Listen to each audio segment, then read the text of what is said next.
Ito, sino ba yan? Ay! Ay, Sir, ay... Tonyo!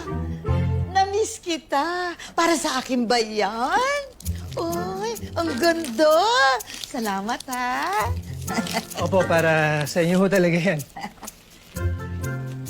Joke. Alam ko naman eh, para sa apo ko yan. Lola talaga oh. Oh, mukhang okay si Lola ngayon ah. Ay, Lola, baka naman pwede mag-request.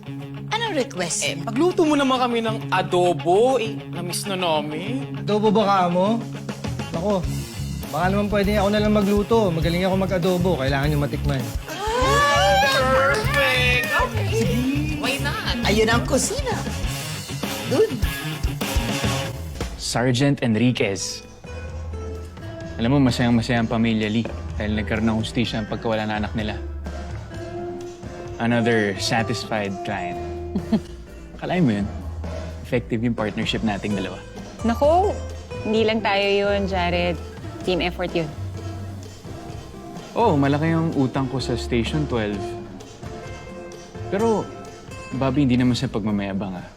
Sa totoo lang, kahit ako lang mag-isa, kayang-kaya ko ma-solve yung case na yun. Talaga ba? Pero may silver lining doon. Ano yun? Kung nagsulo ako, hindi kita makikilala.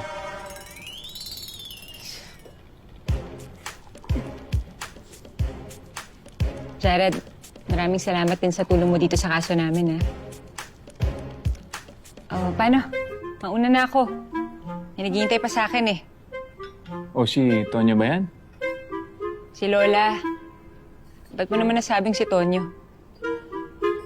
Kasi pinagmamasdan ko pag magkasama kayong dalawa, ang lakas ng sexual tension. And sorry pero nag-research kasi ako. Hindi lang pala kayo basta police partners nun. Magiging karibal ko ba siya sa'yo?